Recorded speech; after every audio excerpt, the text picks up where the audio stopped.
各位记者朋友，大家。Friends from the media, good afternoon. Welcome to today's press conference. Now the floor is open.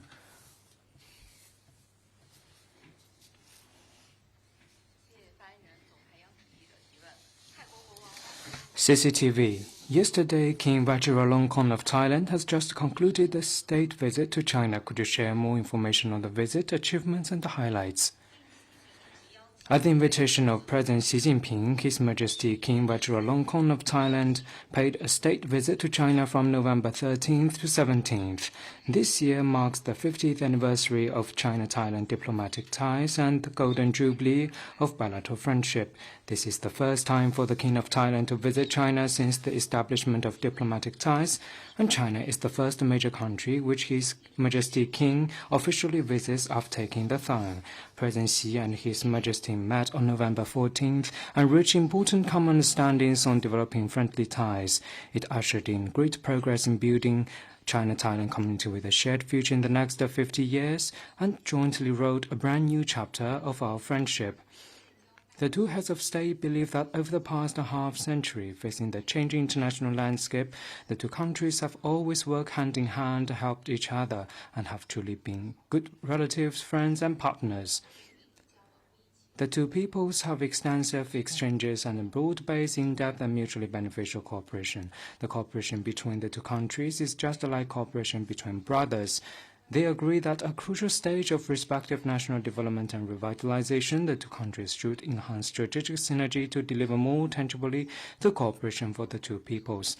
It's important to strengthen cultural connectivity, promote exchanges, and bring the two peoples closer. Premier Li Qiang also met with His Majesty King.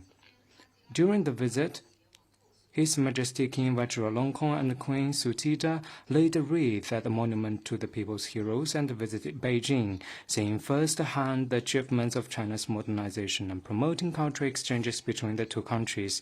We believe that under the guidance of the two leaders, our friendship will grow even stronger over time, and the bilateral relations will make greater progress in the next 50 years.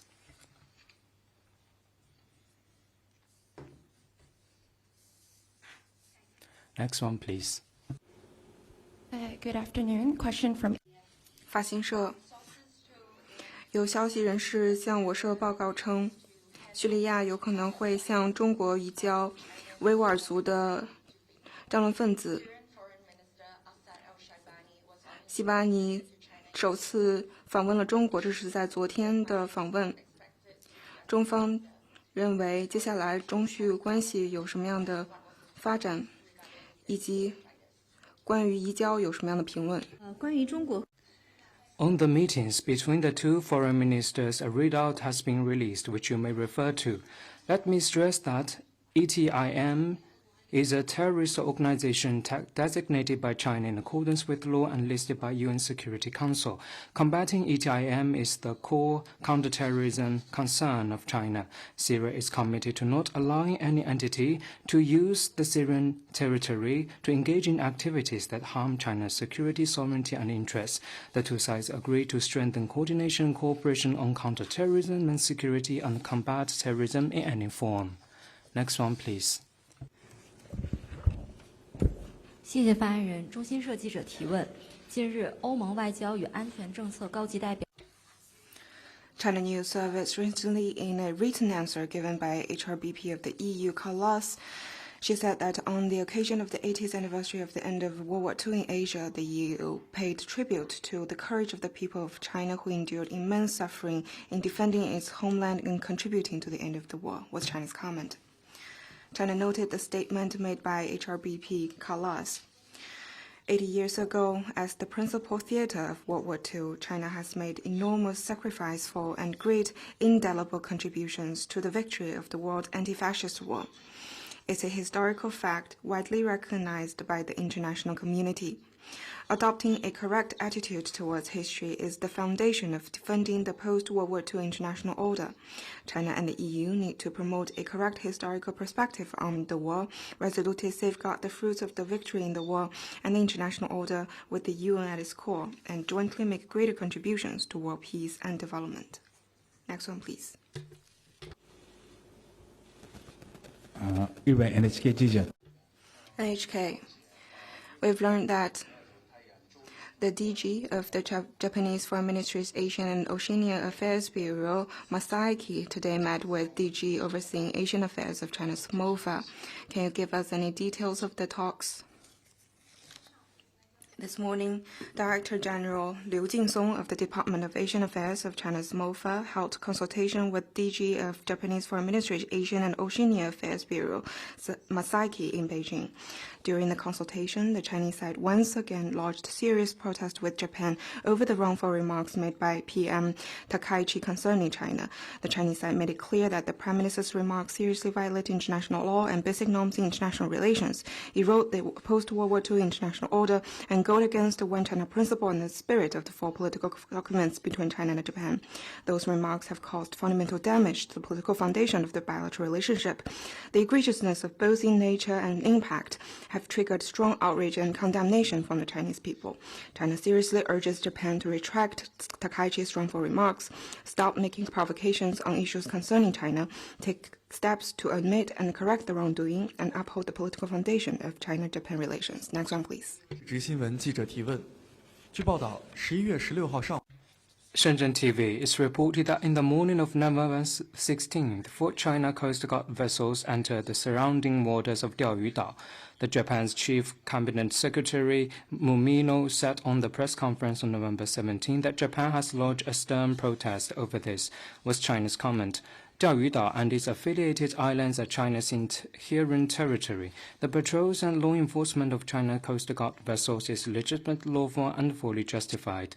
China doesn't accept the groundless protest raised by Japan and has rejected and lodged counter-protests immediately.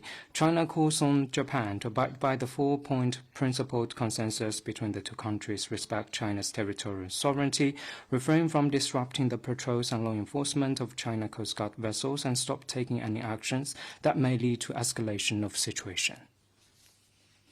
From AFP. 法新社，日本驻华使馆警告在华的日本人要注意，不要前往聚集的地方和活动。中方对此有何评论？ The Chinese government will and will continue to protect the safety and security of foreigners in China in accordance with law.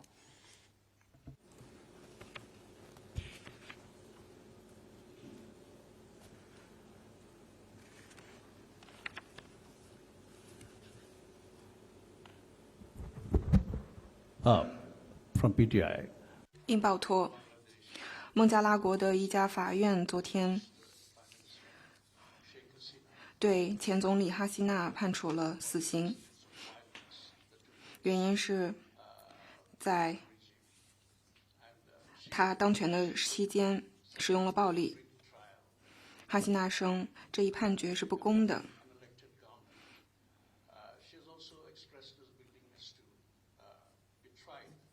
并且称要求这一案件提交给海牙的国际刑事法庭。中方对此有何回应？首先，这是 This is Bangladesh's internal affairs.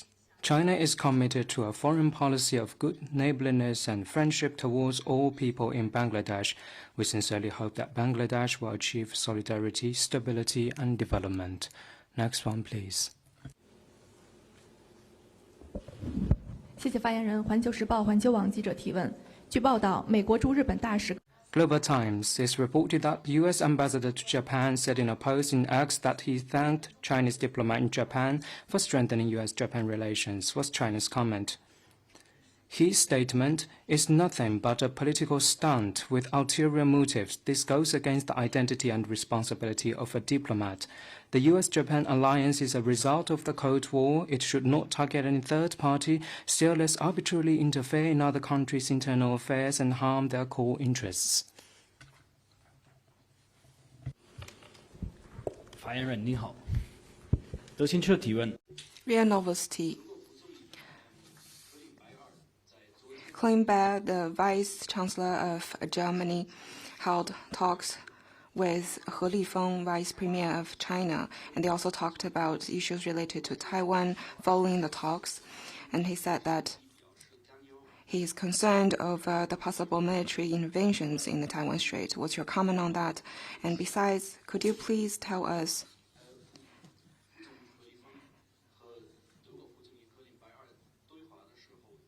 in the talks between the Vice Premier and the Vice Chancellor, what's China's comment?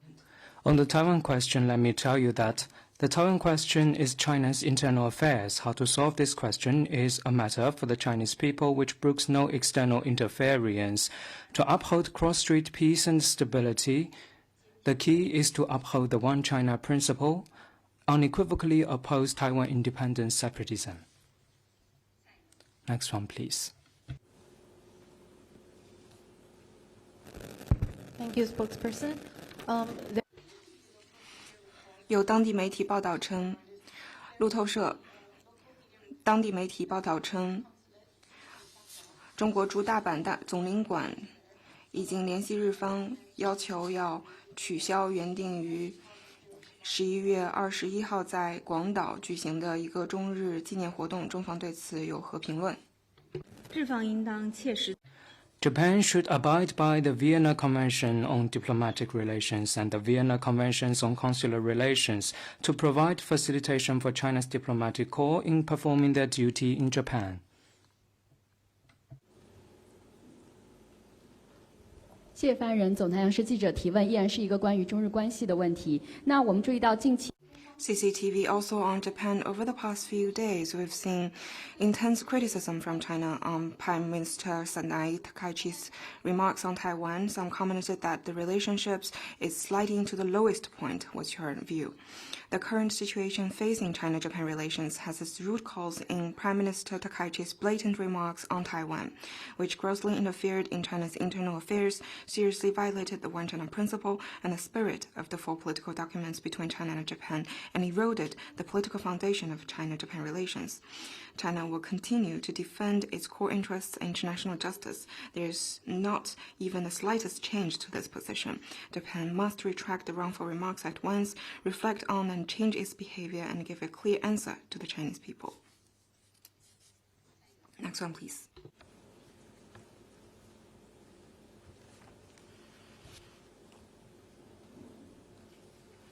Question from AF. 法新社。澳大利亚的一些儿童砂石采砂的产品中出现了石棉产品，这是一个致癌物。类似的情况在新西兰也有问题，在澳大利亚数十家学校因此被关闭，中方对此有何更新的评论？ We noted relevant reports. We also noted that local companies in Australia said that they are communicating with suppliers on relevant issue. Next one, please. 中国日报据报道，近期多名日本官 China Daily. Several Japanese officials reportedly said recently that Japan is planning to revise its self-defense force ranking system, including reinstating old Japanese military ranks such as Taiso. Media comments say that this will break the self-defense convention of downplaying its military nature over the years, and this is adding insult to injury for those who have suffered from Japanese colonial rule. What's your comment? Due to its history of colonial rule and aggression, Japan's military and security moves have been closely watched by its Asian neighbors and the world. The Potsdam Proclamation explicitly stipulated that Japan should not be permitted to rearm for all, and the Japanese constitution, which enshrines pacifism, also established Japan's exclusively defense-oriented policy. It's alarming, however, that in recent years, Japan has drastically readjusted security and defense policy, increased defense budget, relaxed restrictions on arms export, sought to develop offensive weapons, and planned to abandon its three non-nuclear principles. Its far-right forces are trying every means to break free from the peace constitution, going further down the military build-up. 80 years ago, Japanese military waged wars of aggression which inflicted profound sufferings to Asia and the world. Those who forget wars will be in danger, and a warlike state will eventually perish. We will never allow resurrection of military in Japan, and we will never allow any challenge to the post-Second World War international order, and we will never allow any harm to world peace and stability. Next one, please. BGI。印报托，昨天，中方和俄罗斯在联合国的一项关于加沙的投票中表示弃权，中方的弃权立场有什么解释？代表在 The Chinese representative has made clear China's position in the explanatory remark of the vote. Let me stress that China supports Security Council in doing what is necessary to promote a ceasefire, de-escalate the humanitarian disaster, and restart the reconstruction. There is ambiguity in the key issue of post-war arrangement of Gaza in the U.S. resolution, and important principles of the Palestinians governing Palestine and the two-state solution have not been fully demonstrated. This is different from China's consistent position. That's why China didn't vote for it. China will continue to take constructive measures and be responsible and support the Palestinian people's just cause in resuming legitimate rights and work relentlessly for the full, just, lasting solution of the Palestinian question. Next one, please.